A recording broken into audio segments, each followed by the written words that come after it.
Bonsoir Christian Gaulier, vous êtes directeur de la Toulouse School of Economics. Merci d'avoir répondu présent à notre invitation. Ce Nobel, on l'a vu, a surpris le premier concerné. Et vous ? Surprise, non. En fait, oui, on est très heureux et infiniment impressionné par non seulement cette reconnaissance internationale, mais aussi par 20-30 ans en fait d'efforts extrêmement intenses, à la fois par Jean Tirole, Jean-Jacques Lafon, son prédécesseur, et puis toute une communauté qui depuis ces 2 ou 3 décennies a mis tout le paquet pour essayer de créer dans cette ville, dans cette université de Toulousain, un centre de recherche qui est aujourd'hui, il faut le dire, mondialement reconnu, et ce prix, cette reconnaissance vient confirmer cela. Alors justement, quel retentissement ce Nobel d'économie va-t-il avoir pour la TSE, la Toulouse School of Economics? C'est la question qu'on se pose. Ben, j'espère énorme pour attirer les meilleurs étudiants. Vous allez crouler sous les demandes d'admission. Avec plaisir.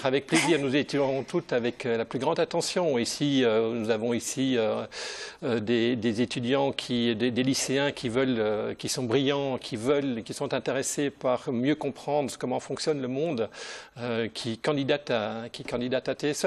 Mais au-delà, au-delà d'attirer d'encore meilleurs étudiants, nous avons créé il y a maintenant 4 ans une grande école au sein de l'université Toulousain. On veut aussi continuer l'œuvre débutée il y a 30 ans par Jean-Jacques Lafon, qui est d'attirer des toutes grandes pointures dans la science économique qui sont aujourd'hui encore, pour beaucoup de Français, expatriés aux États-Unis. Donc ça va vous aider indéniablement. Le Premier ministre Manuel Valls a déclaré qu'il s'agissait d'un pied de nez au French bashing. Pourquoi, à votre avis, ce Nobel est aussi important même pour notre pays aujourd'hui?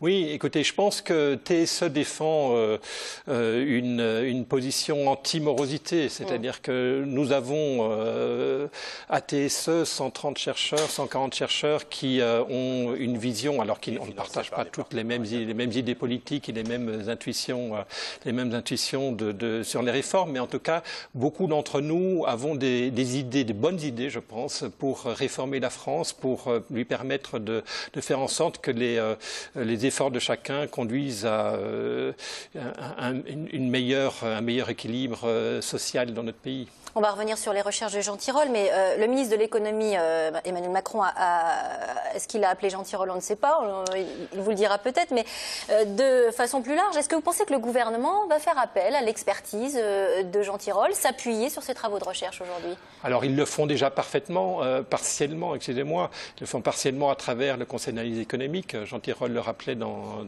votre émission. On intervient aussi à de multiples niveaux, au niveau des ministères. Je prends par exemple le ministère de l'écologie avec lequel nous avons un partenariat. Nous travaillons aussi avec ce qui s'appelle maintenant le Conseil d'analyse stratégique, qui est un ancien commissariat général au plan, qui aide le Premier ministre à établir des programmes, des réformes économiques ambitieuses. Voilà, nous sommes très nombreux ici à Toulouse, à beaucoup voyager sur Paris, à essayer de contribuer à ce que des décisions politiques, mais aussi des stratégies des entreprises soit plus compatible avec l'intérêt général. Alors Philippe Aghion, qui est économiste et professeur à Harvard, a déclaré: Jean Tirole est un modèle pour nous tous. Les économistes, évidemment, sont nombreux à féliciter Jean Tirole aujourd'hui. On va écouter tout de suite le Toulousain Marc Ivaldi, que vous connaissez bien, joint par téléphone par Jean-Marc Lucas cet après-midi. Il était à Paris. Je pense que Jean, c'est un gros travailleur, c'est quelqu'un de discret, honnête. C'est un visionnaire, c'est quelqu'un qui a la capacité de comprendre avant tout le monde. Il n'a pas des réponses à tout, mais il a des idées et il a surtout une compréhension très forte. Donc c'est à chacun de voir ce qu'il veut l'utiliser. C'est sûr que ça va peut-être créer des jalousies, mais je crois que ce qui est important, c'est l'aspect positif de tout ça, et j'espère que, en tout cas, un certain nombre de gens essaieront de l'écouter. Dire la vérité et mentir, un jour ou l'autre, on le paye. Donc nous, on n'a absolument aucun intérêt à ne pas dire la vérité aux entreprises. C'est ça qu'elles cherchent.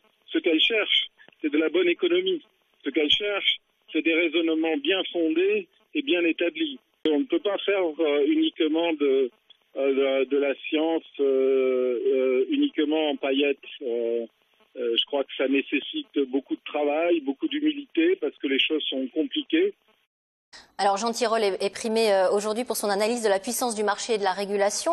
En quelques mots, il prône de taxer les licenciements et la fin des CDI et CDD, de les remplacer par un contrat unique où le droit des salariés augmente selon leur ancienneté. Qu'est-ce que ce prix Nobel concrètement peut impliquer pour notre société ?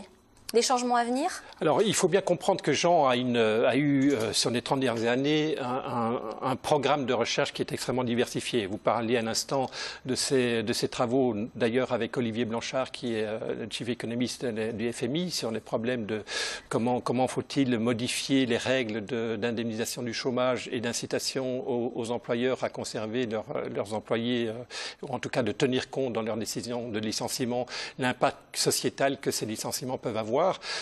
Mais il a travaillé sur une énorme quantité d'autres problématiques économiques qui ont un impact sur la vie de tous les jours des gens. On a par exemple des thématiques sur comment organiser le marché de l'électricité, comment faire en sorte qu'à chaque instant on minimise les coûts de production d'électricité compte tenu du fait que cette production d'électricité est décentralisée dans un grand nombre de points du pays. En même temps, il y a une grande quantité de consommateurs qui ont des besoins différents d'électricité. Comment organiser ce marché de manière à ce qu'il maximise le bien-être collectif. Ce qu'on sait, c'est que le laisser-faire, laisser-aller ne peut pas fonctionner dans ce type de marché. Et donc, Jean Tirole et Jean-Jacques Lafont avant lui, et d'ailleurs ensemble, ils ont travaillé pour essayer, avec des partenaires des régulateurs nationaux, mais aussi avec des partenaires privés, parties prenantes de ces marchés, pour réfléchir à comment organiser, réguler ces marchés. Quelles règles l'autorité de marché devait-il imposer pour que ce marché fonctionne convenablement?